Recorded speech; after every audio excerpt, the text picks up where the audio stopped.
Well, first, I'm Walter Bender. I'm the Chief Learning Officer at Cicero, and I'm also the founder of Sugar Labs, which is a software foundation that supports elementary education.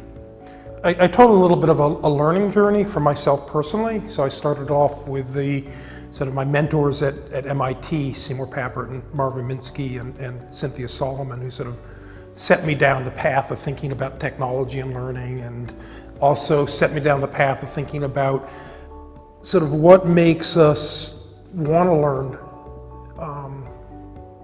and how we can sort of leverage what makes us what makes us human, become part of the learning process. So I came to MIT sort of in the late 70s, and already the sort of the collaboration between Minsky and Papert was quite strong. The two of them were sort of bringing different perspectives to learning, machine learning, people learning, how do they inform each other. And I sort of got infected with some of that over time. It took a while. Then what happened was in the late, off and on we were doing these projects all around the world, looking at technology and learning, lots of different interventions. But we were always struggling with how do you bring these things to scale. And that was really what drove us to try to do one laptop per child. It was really about not new ideas, but taking these well-established ideas and reaching every child if we could. So that actually caused me to leave MIT, because MIT actually, ironically, wasn't very interested in that project. So we left MIT, Nicholas Negroponte and I, and started one laptop per child. And it ran, it's still running, although neither one of us is directly involved in the laptop aspect of it anymore. And while I was there, we built about 3 million laptops, so reached a fairly good number of kids in just a couple of years. But the part of it that I focused on was much more the software than the hardware, and in part because once we got things rolling, it was pretty clear that other people were going to start to do the same thing. And so it wasn't so much how do you get a laptop to a kid, is once they have the laptop, what do they do with it? And that was really always the incentive for the whole project, was not just to give them hardware, but to actually engage them in learning with the computer. So there's a difference between learning how to use a computer and learning how to learn with a computer. And it was the latter that we were trying to focus on. And so in part, for a lot of different reasons, from the very beginning, the project was Software Libre. It was a free software project. In part because we wanted to make sure that the kids would have the ability to really understand all the way down to the hardware, how things worked. Also, these kids were everywhere, and they weren't necessarily in a place where they were going to be able to get support. You're not going to, when you live in say, the Amazonas region of Peru, you're not going to call up and say, hey, come fix my laptop. You've got to do it yourself, both the hardware and the software. And so there's a certain amount of autonomy and independence we wanted to achieve for the kids by doing that as well. But also, it was a global program, and the only way we're actually going to be able to do it was to try to get people, a community around it to make it happen. And so the FOSS community, that's what they do. And so it was sort of a natural fit right from the very beginning in that regard. And it's continued to be really great. I mean, the support we get. Sugar Labs, which was the foundation I started after I left one laptop per child. I started that in 2008, and it's still going strong, and it's 100% volunteer program, has been from the very beginning. Surprising to me is, and it shouldn't have been a surprise to me, is just how capable these kids are. If you give them a little bit of scaffold and a little bit of support, they're gonna just do great things, amazing things. much more interesting things than I could ever imagine. And I don't know why I was surprised by that, but it, it's, continues, to this day, you just, particularly most of the work that we really try to support, sort of this idea that first you're using the tool and then you're a tool builder, and sort of make that evolution. And not every child does that, but the ones who do tend to really be remarkably invested and have great ideas. So that's, you're not going to go out and tell the world this is what you should learn, because the world doesn't work that way. Plus, I'm not qualified to do that regardless. I don't know what people should learn. But what we did, that's why we really focused on tools. And a lot of it was really, how do we just, here's the irony in the whole situation. I would get emails when we first started this project, sort of hate mail emails saying, why do kids need computers? Okay, well, you don't send an email without a computer, right? So you don't have that voice without that computer. So, because we want kids to be able to do these things too. And, to me, I showed a slide in my presentation, some data from Uruguay, and it had nothing to do with sort of the traditional metrics of school. It had to do with kids being productive using this tool. And that was really always what our goal was. And then we figured that these productive kids would engage with this tool in their studies and other things too, and be productive. So it was always a little bit orthogonal to the traditional idea of school. I mean, so I have a very simple summation of Seymour's career. So Jim, he built a legacy around, I think, a very simple idea, very profound idea, which is, and it wasn't really new with him. John Dewey talked about these things too, for example. You learn through doing, so if you want more learning, you want more doing. And so the computer happens to be a really great doing thing. So it's going to foster learning no matter what. Now the thing that and I just sort of touched on this briefly in the talk this morning, but one of the things we focused on is that it's not just doing, you've got to also stop and reflect. And again, there's some really nice analogies in software development and FOSS. So for example, we all use source code repositories, because you can't do a distributed project without something like that, a tool like that. You never make a commit without a commit message. Okay? You don't make a change without stopping and saying, this is what I'm doing and this is why. That's a habit, happens to be a really powerful habit. And it's part of what makes this actually work. And so we wanted to try to give the kids that same habit of sort of stopping, reflecting, writing down. And then the other thing is, part of, I think part of where school breaks down, and part of actually where university also, not just elementary, breaks down, is the disconnect between what you know and what you can do.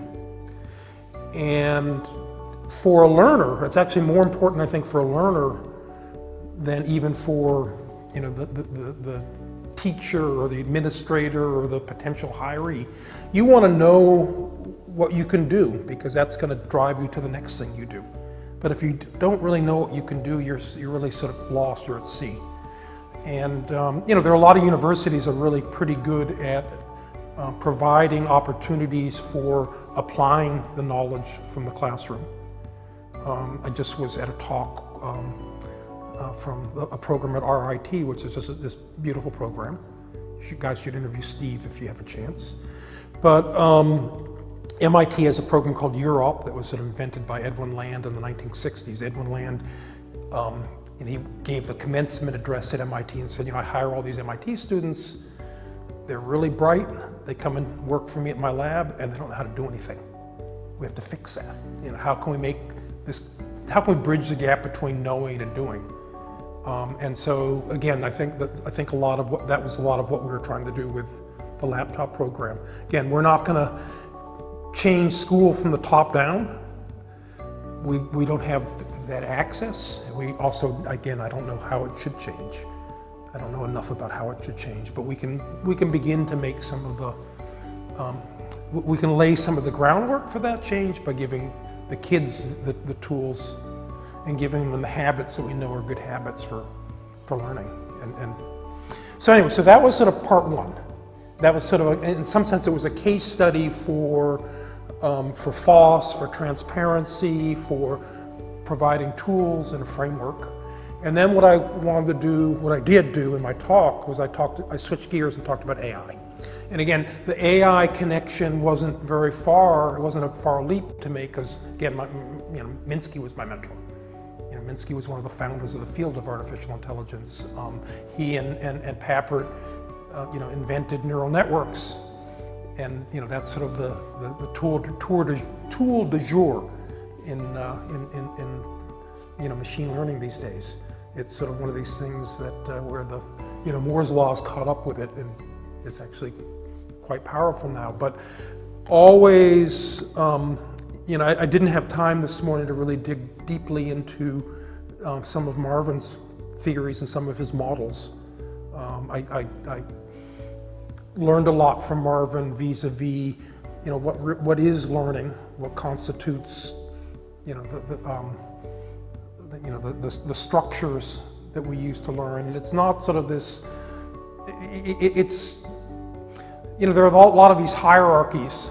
You could go from sort of data to information to knowledge to expertise. That kind of bottom up representation. But that's not actually the way that people work. There's a lot of back and forth and up and down and in and out, and so trying to capture a little bit of that when you're representing information in AI will make it be much more human-like. And see, one of the problems with a lot of the machine learning that we're encountering today is it's completely opaque. No one knows, there's some experts that might know how it works, but the people using these tools don't know how they work. They don't know the consequences of what they're doing, and there's no way to really relate to these tools. So we can use them to generate learning pathways, we can use them to generate personalization, but we're not gonna really ever trust it because we're never gonna understand it. So we're taking a very different approach, and now this is the company I'm working with now, Cicero. We've built a hybrid AI that uses a natural language processing in a structured way that's much more similar to the way that people understand language. And by doing that, when it fails in a very human way. So it fails in terms of ambiguities and I don't quite understand because I'm missing this information, as opposed to sort of having some, strictly statistical model of what's going on.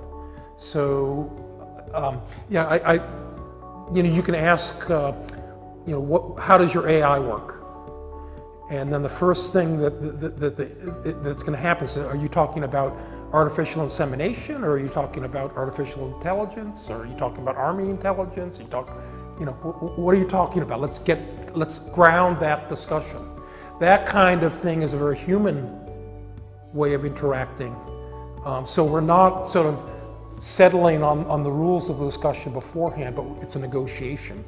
And so when you're thinking about applying AI to learning and AI to sort of the relationship between a learner, all this content, and maybe a subject matter expert, then you want to have some representation that is a little bit more flexible, a little bit, again, it has sort of these human-like failure modes so that it's a little bit better intermediary. And so what we've done is we've built some tools that allow a learner to ask questions about what they're learning about. And what the AI is doing, this is a part I didn't really get into in any depth in the talk, but what the AI is doing is it's taking that and first of all, just trying to understand what's the question being asked. Because you can't answer the question until you understand what the question is. And it might engage in a little bit of a back and forth with the user, with the learner, to try to understand, to try to disambiguate to try to sort of get the learner to be a little bit more focused in their question. And then if it can answer the question, it just answers the question. If it can't answer the question, then it'll consult the subject matter expert. So in some sense, what it does is it allows the mundane to get settled over here, so there's more time for a more substantive discussion over there. I'm not quite sure what you mean by adaptive learning. If you mean sort of, adapting the path I travel down, or if you mean, sort of more sort of the Carnegie Mellon style approach of, differentiated learning, where I'm going to figure out what you know and I'm going to push you in that direction. I figure out what you know and push you in that direction. Which one are you talking about? More towards the latter. More towards the latter. Well, I'm not a big fan of that model of learning, so I don't really have much of an opinion about it. I haven't thought about applying this to that model. I think that the thing we're thinking about is a little different, which is to say, and again, this is sort of a point I alluded to briefly, but I didn't really delve into in much depth in the talk. We can make the learning experience be enhanced by having the AI play a role. But the other thing we can do is we can take the same tool and apply it outside the context of the course. And I'm out there on the job, I'm actually now trying to apply that knowledge. I'm actually trying to get something real done, not just some exercise. And when I'm trying to get something real done, I might need to tap back into what I've learned. And if I don't have that available, which is most often the case with the way these systems are architected, I have all this over here while I'm in the course, and I've got nothing once I leave the course. And so why? There's no reason for that. And again, what the AI can do is it can help me, come back in and find the things that I need to try to help me solve the problem I'm struggling with. And again, if there's something that's missing, something I don't know, something that the course doesn't know, it can go to the subject matter expert. I mean, one of the things that's happened repeatedly in our pilots is that the subject matter expert will say, well, why are they asking that? Well, they're asking that because that's the question they've got, and that's not what you taught them. So maybe you should think about teaching them that, because that's the kind of thing that they're bumping up against. So it sort of is exposing these gaps, and it's also providing some structure and some guidance, some feedback to the SME as well in the mentoring process. So that's sort of in a nutshell what we're trying to do. We've got big plans for where it's going to go, but we've got something pretty solid already. And the nice thing is it's really easy to drop it into OpenEdX and then use it outside of OpenEdX as well. And so that was sort of what I brought home at the end, was to say, well, we actually have this direct connection into OpenEdX. Nice thing is OpenEdX is open, and it's got nice plug-in ability and stuff, so it's just really easy to make this stuff happen and use it. So I'm hoping that at least a few people from the conference will be interested in trying it and giving us some feedback and seeing what happens.